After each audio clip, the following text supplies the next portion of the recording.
Көп рахмет Айнұр ханым. Ол сауал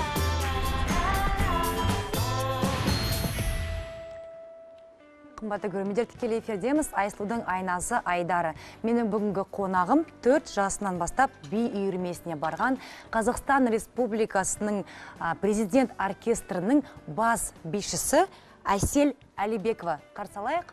Әсел ханым, келіңіз. Не деген әдемі келіншек, түрлетіңіз. Басыңызда кеселер тұр ғой? Иә. Қанша кесе бар екен басыңызда? 5 кесе. 1, 2, 3, 4, 5. Мынаның барлығын сіз бірдеймен қыстырып қойдыңыз ба, әлде тұрма өзі? Жоқ, өзі солай тұр.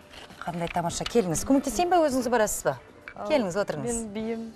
Билейсіз ба? Бірден билейсіз ба? Иә. Жарнамадан кейін білейік, бірінші отырып кішкене сұхбаттасайық. Мен сізге алғашқы бір сұрақ қойын деп едім. Негізі президент оркестрінің бас бишісі болу ең бір қиын шығар. Ол арманыңыз болды ма? Әрине, ол би қадамына басқанда, әрине үлкен сахналарда көргім келді. Ең бірінші арманым. Қазір Құдайға шүкір сол арманға жеттім. Көптеген үлкен сахналарда өзім өнерімді көрсетіп жүрмін. Еліміздің абыройын асқақтап жүрсіз, протоколды іс-шараларда, өйткені президент оркестрінде өзім қызметім сол жақта, көбінесе протоколды іс-шараларда жүремін. Көбісі сұрап жатады, неге көрінбейсіз деп, сол жұмысыма байланысты. Сонда сол билерде, осы оркестрде сіз бас бишісіз. Қанша қыз-келіншектер бар? Біздің топта 10-нан асты қыздар бар. 10-нан астам? Иә. Сіз сол қыздарға, қыз-келіншектерге осындай бір шеберлік сағаттарды бересіз ба? Ондай болып тұрады арасында, иә. Өздерінің бір қимылдар өздерінен шықпай жатса, келіп өзім кеңестерімді айтып тұрамын. Тыңдап тұратсыз? Иә. Тамаша. Әсел ханым, ендеше жарнамаға кезек берейік, жарнамадан соң бізге жақсылап тұрып бейретесіз. Қымбатты қыз-келіншектер, жарнама арнадан алыстамаңыздар.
Тамаша. Қазақстан Республикасы президенті оркестрінің бас бишісі Әсел Әлибекова. Мен кәдімдей билерім кеп кетті. Әсел ханым, мен сізге уәде берейінші, ертеңнен бастап биге барам. Кәдімдей, негізі ол ойымда болған нәрсе, түйсігімде әрине бар, өзім өнерлі отбасына шыққаннан кейін, енді міндетті түрде осы биді көргеннен кейін, мен кәдімгідей билегім кеп кетті. Жан дүние. Иә, сынып қала ма деп. Құлап бара жатса ұстап қалайын деп. Енді бұл кісілер енді кәсіби мамандар ғой. Көрейінші мен Бұл кесе әрине ұстап. күнделікті еңбекпен Шын келген кесе ма көре салайын? Мен қолымыз бүкіл денем дірілдеп тұр, өзім билегенде. Құралай ханым. Шынымен кесе. Тамаша. басында сізге екі кесемен көрейік сізге қойып. Билеп көрейік па? Иә. Құлап қалса ше? Ұрыспайсыз ба? Сумен ба? Екі кесе қойып. Келіңіз. Қымбатты қыз келіншектер. Мен де көрсем бола ма? Келіңіз Құралай ханым. Әрине. Келіңіз. Ал басыма көрейін. Мына ішінде Дәл ортасына қою керексіздер. Мама, мен қорқам. Биле алмайды екем. Ұстап тұрып биле алам. Негізі жаңа билеген би Арқаңызды түзу ұстау керек. түзу ұстау керек, е? Сосын орысша айтқанда балансировка дейді ғой. балансты ұстап тұру керек. Осылай. Иә. Иә. Қандай тамаша. Үйреніп жүргенде күнделікті Музыка болса. үйде бар жұмыстарымды істеп жүргенде осылай жүрген болатынмын. Әсел ханымның билерін ай. Тамаша, қандай тамаша. Қане, Әсел ханым, Әсел, мына би ұйғыр елінің биі, е? Иә. Бұл биді қайдан үйрендіңіз сонда сіз? Бұл биді мен Алматы қаласында сахна ханшайымы атағына ие болған Гүлбахар Исламжановна деп апайым қойған осы биді. Тамаша, қанша уақытта үйрендіңіз? Бұл биді қояр алдында осылай екі кеседен бастап үйде өзім үйреніп жүрген болатын бір айдан астам. Содан кейін бір 10 күннің ішінде осы би қойылды. Ол кісі маған айтқан үйреніп кел осы кеселермен. Тамаша, негізі шәкірт тәрбиелейсіз, е? Әзірге шәкірттерім жоқ. Жоспарда бар ма? Болашақта бар, е? Әрине бар. басында сізге екі кеңес кеседен беремін. бастаймыз ғой, е? Иә. Құралай ханым, Себебі мына сымбаттылықты бойды ұстау үшін негізі үйде осылай кітапты, кесені қойып жүріп, себебі маған көп жазады осы. Енді кесе Енді кесе. қойып Үйде жүрміз. кеселердің бәрін сындырып біледі. Құралай ханым, ал енді кеттік. Кесе сынбас үшін не істеу керек? Арқамызды тіке ұстау керек. Көздерімізбен ұстауымыз керек. билерінде көздер жұмыс жасайды. Көзіміз былай, былай. Басыңыз ауырмай ма мына мойныңыз, содан кейін себебі күш түсетін сияқты да. Мынандай бір қаттылық бір не бар сияқты, е? Айсұлу, сен байқап тұрған жоқсың ба? Мен бар ғой, кәдімгі Мойынға рахаттанып күш тұрмын. Жоқ, ешқандай түйсік жоқ мына жерде. Күшті жарасып тұр сіздерге. Ой, құлап қала жаздады.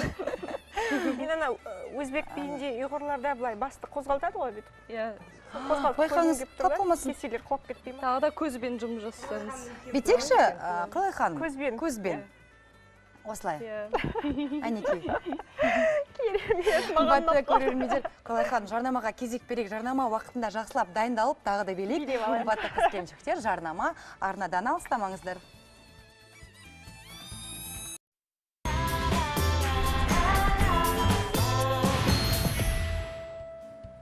Қымбатты қыз келіншектер, Айсұлудың айнасы Айдары. Менің басымда Әсел ханымның кеселері бар. Мен әрине сіз сияқты билей алмаймын, бірақ бір дүниені көрсетіп жіберейін. Мына билеген кезде шынымен де бүкіл денеңіздің барлығы аспанға ұшып баратқандай болады. Сондай бір дәрежеге көтеріліп тұрмын. Қараңыздар, кесені аласыздар. Сосын мына кеседегі суды мына жерге құйылады екен. Бәрекелді. Бақытты әйел бағдарламасы ең жақсы бағдарлама болсын деп. Тамаша. Енді айтыңызшы, Әсел ханым, негізі бір биші болу үшін белгілі бір ұстаным болу керек па қыздарда? Міндетті түрде би өнері өте қиын болғандықтан өте еңбекқорлық болу керек. Еңбектің арқасында бұның бәрі келеді. Күнделікті ерінбей билеу керек. Дене Сосын енді өз ісінің жақсы білу керек шығар, сүйіп білу керек, е? Сүйіп, Тамаша. жүрегін билеп тұру керек. Жүрегін салып билеу керек.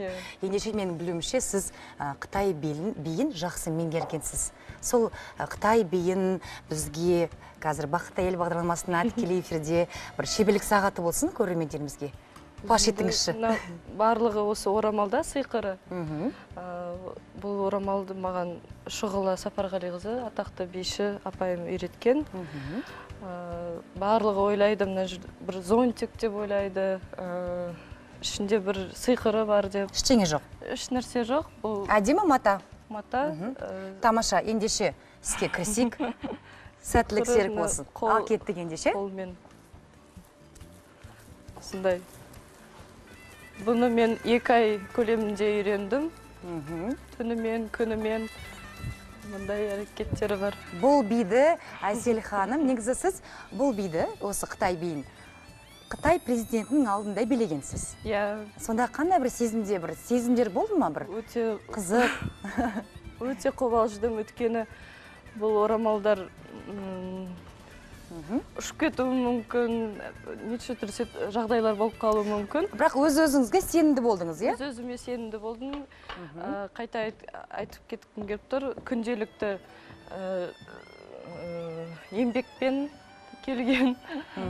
Сондықтан өзіме сенімді болдым. Еңбектені, бұлай билеп, көңіл-күйлерімізді көтерек. Қымбатты қыз келіншектер, бүгін жұма ғой. Енді осы жұмыс күнді, көңілді, жақсы көңіл-күймен бітіру нәсіп етіп тұр бізге. Тамаша. Қараңыздар, мен жақсылап тұрып билей аламын ау деймін, иә? Өте жақсы шығып жатыр сізде. Тамаша, жақсы биге бару керек екен. Мынау ең қиыны. Айналдыру, иә? Ең қиыны. Тамаша. Жақсы деңгейде билеп шықтым. Худзинтау ағамыздың алдында өзі жоғары бағасын берді. Ол Қытайдан келген биші деп ойлап қалды мені. Сізді, иә? Тамаша. Мен қазақ қыздарына қайран қалам деп осы жерде ән салғым келіп тұр. Тамаша, ендеше асханаға барайық.